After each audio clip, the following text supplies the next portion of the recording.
بسم الله الرحمن الرحيم. Au nom d'Allah, le tout miséricordieux, le très miséricordieux. Ha-Mim, Ain Sin Kaf. C'est ainsi qu'Allah, le puissant, le sage, te fait des révélations, comme à ceux qui ont vécu avant toi. À lui appartient ce qui est dans les cieux et ce qui est sur la terre, et il est le sublime, le très grand.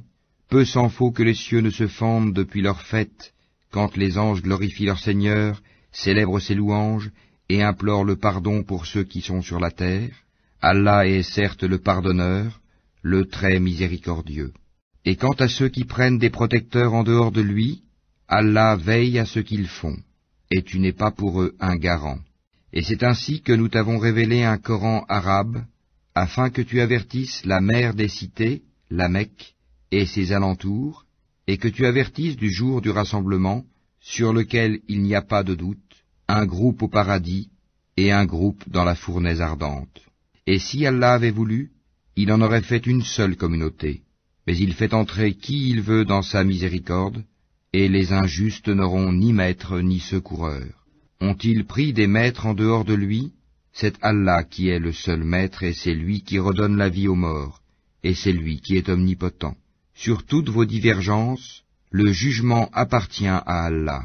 Tel est Allah, mon Seigneur, en lui je place ma confiance, et c'est à lui que je retourne repentant. Créateur des cieux et de la terre, il vous a donné des épouses, issues de vous-même, et des bestiaux par couple, par ce moyen il vous multiplie. Il n'y a rien qui lui ressemble, et c'est lui l'audient, le clairvoyant.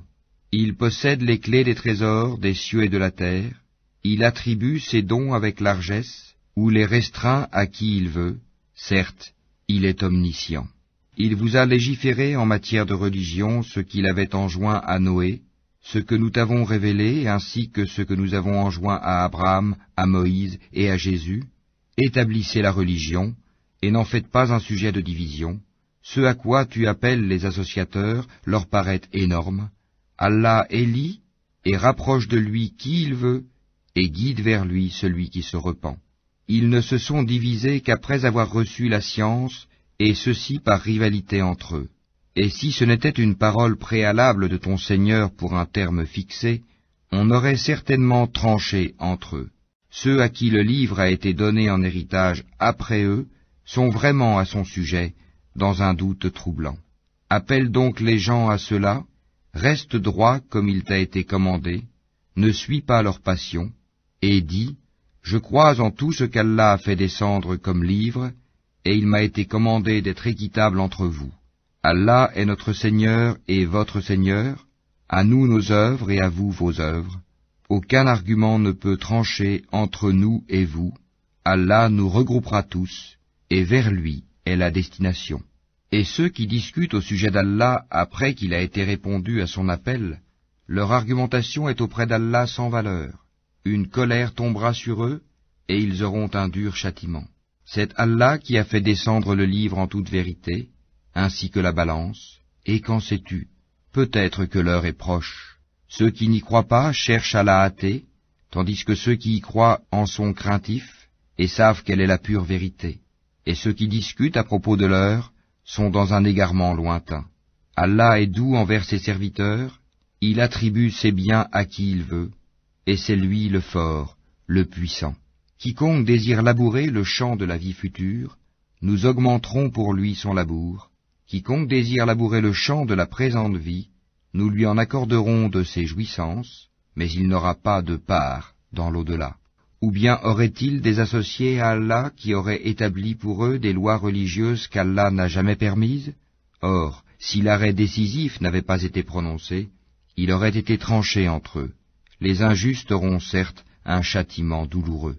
Tu verras les injustes épouvantés par ce qu'ils ont fait, et le châtiment s'abattra sur eux inéluctablement. Et ceux qui croient et accomplissent les bonnes œuvres seront dans les sites fleuris des jardins, ayant ce qu'ils voudront auprès de leur Seigneur. Telle est la grande grâce. Telle est la bonne nouvelle qu'Allah annonce à ceux de ses serviteurs qui croient et accomplissent les bonnes œuvres. Dis, je ne vous en demande aucun salaire si ce n'est l'affection eu égard à nos liens de parenté. Et quiconque accomplit une bonne action, nous répondons par une récompense plus belle encore. Allah est certes pardonneur et reconnaissant. Ou bien ils disent, il a inventé un mensonge contre Allah. Or si Allah voulait, il scellerait ton cœur. Par ces paroles cependant, Allah efface le faux et confirme le vrai. Il connaît parfaitement le contenu des poitrines.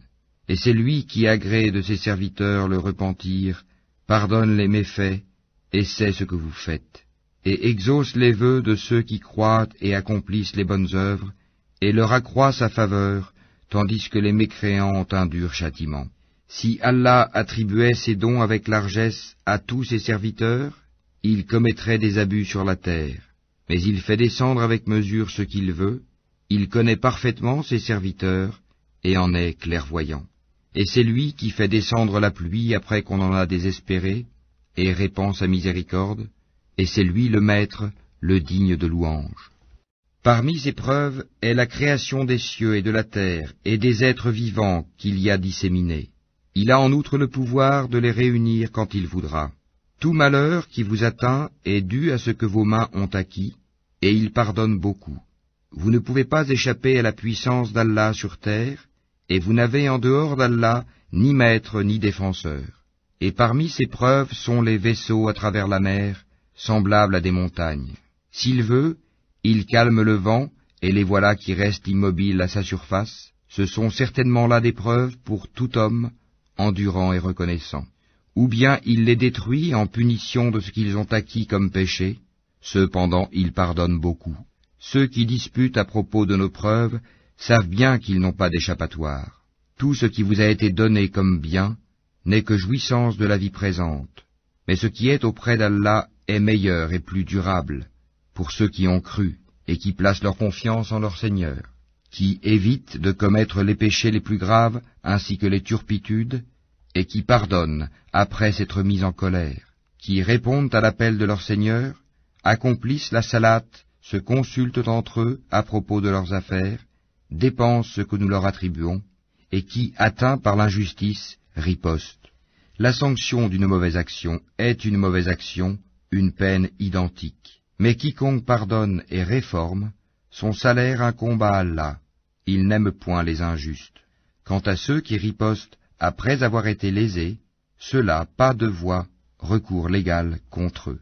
Il n'y a de voie de recours que contre ceux qui lèsent les gens et commettent des abus contrairement au droit sur la terre. Ceux-là auront un châtiment douloureux. Et celui qui endure et pardonne, cela en vérité fait partie des bonnes dispositions et de la résolution dans les affaires. Et quiconque Allah égare n'a aucun protecteur après lui. Cependant, tu verras les injustes dire, en voyant le châtiment, y a-t-il un moyen de retourner sur terre? Et tu les verras exposés devant l'enfer, confondus dans l'avilissement, et regardant d'un œil furtif, tandis que ceux qui ont cru diront, les perdants sont certes ceux qui au jour de la résurrection font leur propre perte et celle de leur famille. Les injustes subiront certes un châtiment permanent. Ils n'auront pas de protecteur en dehors d'Allah pour les secourir, et quiconque Allah égare n'a plus aucune voie. Répondez à l'appel de votre Seigneur, avant que ne vienne un jour dont Allah ne reportera jamais le terme. Ce jour-là, nul refuge pour vous, et vous ne pourrez point nier vos péchés. S'ils se détournent, nous ne t'avons pas envoyé pour assurer leur sauvegarde, tu n'es chargé que de transmettre le message, et lorsque nous faisons goûter à l'homme une miséricorde venant de nous, il en exulte. Mais si un malheur les atteint pour ce que leurs mains ont perpétré, l'homme est alors très ingrat. À Allah appartient la royauté des cieux et de la terre, il crée ce qu'il veut, il fait don de filles à qui il veut, et don de garçons à qui il veut, ou bien il donne à la fois garçons et filles, et il rend stérile qui il veut, il est certes omniscient et omnipotent. Il n'a pas été donné à un mortel qu'Allah lui parle autrement que par révélation, ou de derrière un voile, ou qu'il lui envoie un messager, ange, qui révèle par sa permission ce qu'Allah veut. Il est sublime et sage. Et c'est ainsi que nous t'avons révélé un esprit, le Coran, provenant de notre ordre. Tu n'avais aucune connaissance du livre ni de la foi, mais nous en avons fait une lumière par laquelle nous guidons qui nous voulons parmi nos serviteurs, et en vérité, tu guides vers un chemin droit, le chemin d'Allah, à qui appartient ce qui est dans les cieux et ce qui est sur la terre. Oui, c'est à Allah